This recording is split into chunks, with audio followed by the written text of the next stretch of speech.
Vamos lá. Vamos, o que a gente tem para falar desse 1-1 contra o Juventude? 20 anos, cara. São 20 anos sem vencer o Juventude lá. E uma chance, né? Uma chance muito boa de quebrar esse tabu de 20 anos lá no Alfredo Jaconi, pela qualidade da equipe do Juventude. O Juventude é um time muito ruim ofensivamente e muito fragilizado defensivamente. Houve uma leve melhora na equipe do Juventude no segundo tempo, quando entrou o Nenê, né, que eles conseguiram ter um pouquinho da posse de bola. E também a forte chuva, né, que é um terreno que eles dominam, né, foi a chuva lá, o tempo frio. E também que eles fizeram uma marcação mais alta, né, dificultando a saída de bola do Fluminense com um zagueiro limitadíssimo, que é o Freitas, né. Fez até um gol contra, a bola desviou nele. O cara chuta na entrada da área, na direção do gol. A última coisa que o zagueiro deve fazer é meter a cabeça na bola. A chance dessa bola desviar do Fábio e entrar, 90%. E o Freitas foi lá e botou a cabeça na bola. Não tem um zagueiro melhor do que ele no elenco. O Davi, o Gustavo Sintra. Não, eu sei que o Thiago Santos e o Manuel não é lá essas coisas, mas alguém da base não tem, irmão. Pô, então doa esses moleque, empresta, vende, porra, não é possível os caras serem piores do que o Freitas. Quase todo jogo esse cara entrega a paçoca. E um primeiro tempo do Fluminense, que o Fluminense dominou o jogo, principalmente no primeiro tempo, teve o controle das ações, teve a posse de bola, mas sabe como é que é? 71%. O Fluminense teve 71% de posse de bola. O primeiro chute do Juventude, o primeiro chute deles foi do gol. O cara chutou, a bola desviou no Freitas e entrou. Foi o primeiro chute deles na partida, foi aos 10 minutos do segundo tempo. Mas é aquele domínio do Fluminense, sabe? Aquele domínio meia bomba. Sabe? Quando você tem que ter a força máxima, mas você tá meio mole, meio amolecido. Não pode, né, irmão? Nesse jogo, tem que entrar com Tadala na veia, com Viagra. Tem que chegar para matar o jogo. É muito difícil você torcer para um time tão grande como o Fluminense, um time grande como o Fluminense, campeão de Libertadores, campeão de Recopa, campeão brasileiro várias vezes, cara. Tetracampeão brasileiro. E você ter uma dificuldade hercúlea de ganhar do Juventude. A estrela do Juventude é o Nenê com 65 anos, irmão. É dose. Pô, deve você ver um treinador que tá cagando pro time. Aí chegou ali, começou a cair o temporal, o Renato mandou o Alexandre Mendes pra beirada do campo pra comandar a equipe. Fica aí na chuva que eu vou ficar aqui no banco sentado. Porra, mano. Pô, Renato. Mano, coitado, mano. Pô, Renato. Daí, pô, o momento quente do jogo, caindo um temporal, o jogo começou a ficar difícil, o Nenê com a bola parada ali, né, ele tá velho, mas ele tem uma bola parada boa, ele consegue controlar o jogo ali no meio de campo, um jogo que estava mais pro Fluminense ali na entrada do Nenê, e quando a chuva caiu, o jogo ficou mais igual, né, teve o gol do Juventude, foi aos 10 minutos do segundo tempo. Aí o Fluminense empatou logo aos 12, né, 2 minutos depois, mas mesmo assim o Juventude igualou o jogo nesse momento. Aí o Renato falou, pô, Alexandre, vai pra chuva que eu vou ficar aqui sentado no banco de reserva, pega a chuva você. Comprometimento zero, né? Comprometimento zero, nem a chuva. Porra, e olha que fez um gol de barriga quando tava mó temporal no Maracanã. A pessoa, ele sai começa a chover no Maracanã, naquele Fla-Flu, ele sai porque não quer pegar chuva e não faz o gol de barriga. Porra, cara, falta comprometimento. Ele começou o jogo com Serna na ponta esquerda, com o Hércules, com 3 volantes. Ele começou o jogo com 3, ele tinha um Lescano para botar no meio, para armar. Ele tinha o próprio Renato Augusto, que ele botou no segundo tempo como falso 9, não sei para quê. O Renato Augusto fica correndo igual um peru para lá e para cá. O Everaldo teve um lance, o cara cruzou para ele, foi o Serna que cruzou, o Everaldo sozinho, lá no segundo pau, é só pum! Puta merda, aquela bola ali, né, para Ézio. Misericórdia, quero nem lembrar. Até o Cano, que não é um exímio cabeceador, era saco, irmão. O Everaldo sozinho cabeceou para fora, quase que ele cabeceou nas costas do Arias. Entrou com 3 volantes, podia ter entrado com o Lescano, podia ter entrado com o Renato Augusto, na função que que ele foi contratado, que eu saiba, o Renato Augusto foi contratado para ser meio armador, ou foi contratado para ser falso 9. Quando o Renato Augusto chegou era para ser reserva do Ganso, ou para revezar com o Ganso no meio de campo. Agora, porra, no final do contrato dele com o Fluminense, que termina em dezembro, ele tá jogando de falso 9. Não tem um centroavante para colocar. E hoje, para piorar a situação do Fluminense, o Arias não jogou bem. O Arias não jogou bem. O Arias não foi aquele cara decisivo, não foi aquele cara que deu assistência. Apareceu pouco no jogo. Todas as jogadas do Fluminense ofensivas eram em cima do Serna. Aí, amigo, é para contar com a sorte, no momento de felicidade do Serna. Ele até correu, se movimentou. Teve um lance ali, vou te contar, aos 37 minutos. Foi aos 37? Foi aos 23 minutos, quando o Serna saiu para a entrada do Riquelme. O Serna tomou uma pancada na entrada da área. O cara fez um rasgo desse tamanho na canela do Serna. O Wilton Pereira Sampaio não viu, não quis ver, não expulsou o cara, o VAR não chamou ele, cagaram pro lance. O cara com um corte enorme na canela. E sem falar que, principalmente no primeiro tempo, que o Fluminense tinha aquele falso domínio, né, 71% de posse de bola, aquele domínio, aquele falso domínio do Fluminense, de um time mal organizado, um time lento, né, um time que não se impõe. Tem a posse de bola, tem a posse da bola, mas não sabe o que vai fazer.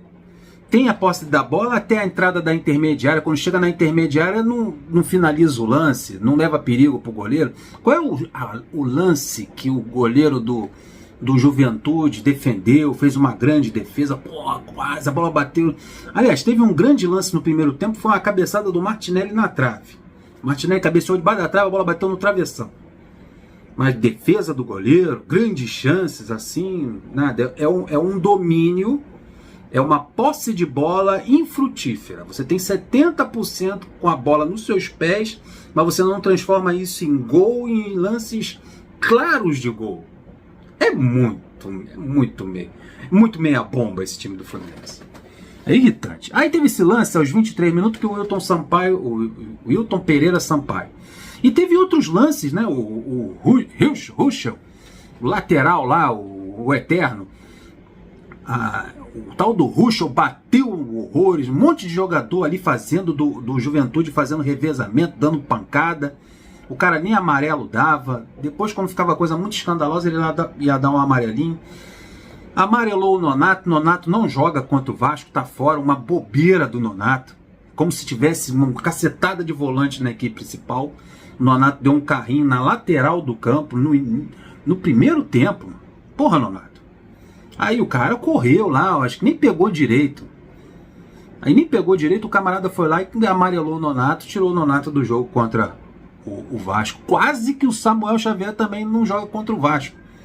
É que o Thiago Silva subiu na cabeça, cabeceou a bola bateu no braço do jogador do Juventude, sobrou pro outro lá. O Samuel passou por trás dele como se fosse um vento. O cara caiu com um vento. O pênalti que o Wilton Pereira Sampaio marcou pro Juventude foi o vento do corpo do Samuel Xavier passando, porque o Samuel não encostou no cara. E o Wilton Pereira Sampaio não viu o jogador do Juventude botar o braço na frente da bola. Teve que o VAR, graças a Deus, chamar o Wilton Pereira. Porque se não chama, amigo, se não chama, isso aconteceu foi o quê? Foi aos 37 minutos, o Samuel foi expulso injustamente. Se não chama, era 2-1 pro Juventude. Um Juventude que não vence há 5 jogos no Campeonato Brasileiro. Que o Fluminense não vence nesse estádio há 20 anos.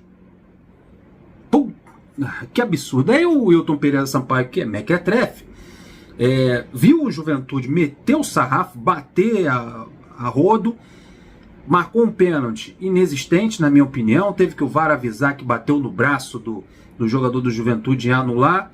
Aí chama o Samuel de volta. O Renato fazendo loucuras nas substituições, né? Aos 23 ele tira o Serna, colocar o Riquelme, ok. Riquelme nem entrou bem, né? Fez uma boa jogada individual e só.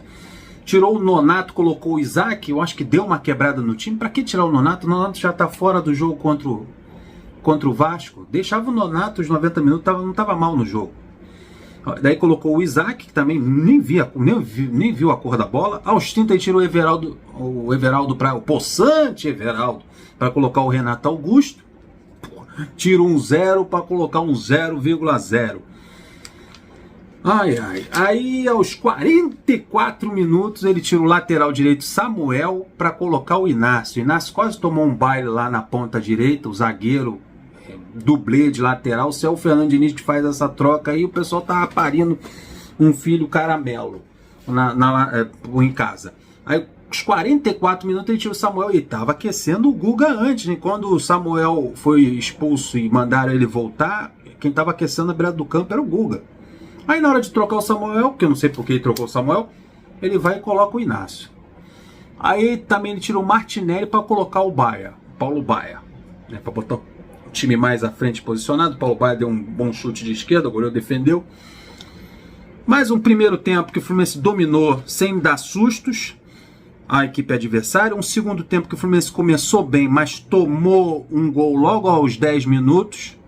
Uma bola desviada do Freitas, aí o Fluminense tomou aquele susto, o Fluminense recuperou aos 12, empata a partida num gol bonito, né? Foi até uma tabela com o Everaldo, o Hércules tocou pro Everaldo, o Everaldo devolveu pro Hércules, o Hércules chutou, o goleiro defendeu, o Hércules catucou de cabeça. Para mim, o melhor em campo para você, Hércules.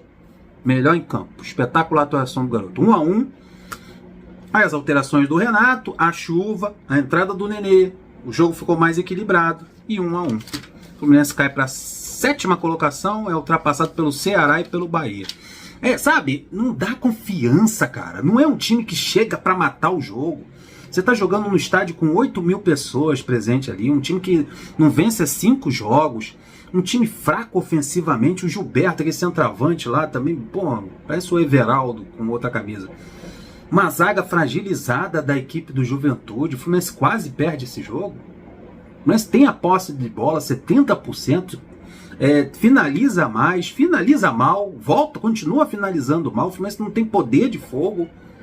Aí eu fico irritadíssimo, cara, quando eu vejo alguém especulando nas redes sociais, vai trazer fulano, ciclano, mas ninguém especula um centroavante, pelo amor de Deus, um camisa 9. Então o JK dando mole aí no Rio de Janeiro, acabou a temporada dele lá no México. Cara, impressionante saber que foi embora Cauã Elias, foi embora o JK, todos os centroavantes da base que o Fluminense criou, todos eles o Fluminense vendeu e negociou. Todos os centroavantes possíveis da base do Fluminense, o Fluminense negociou. Vai de João Pedro, vai de Cauã Elias, vai de John Kennedy, vai de Pedro, cara, Evanilson, todos os futuros camisas 9 do Fluminense. A gente mais lá vai ser o novo Ezio, vai ser o Washington, vai ser um novo Coração Valente, todos eles negociados. Aí eu tenho que aturar, para piorar, o Cano machuca, que é o nosso ídolo. Aí eu tenho que aturar o Everaldo e o Renato Augusto de falso 9. E o técnico não quer pegar chuva.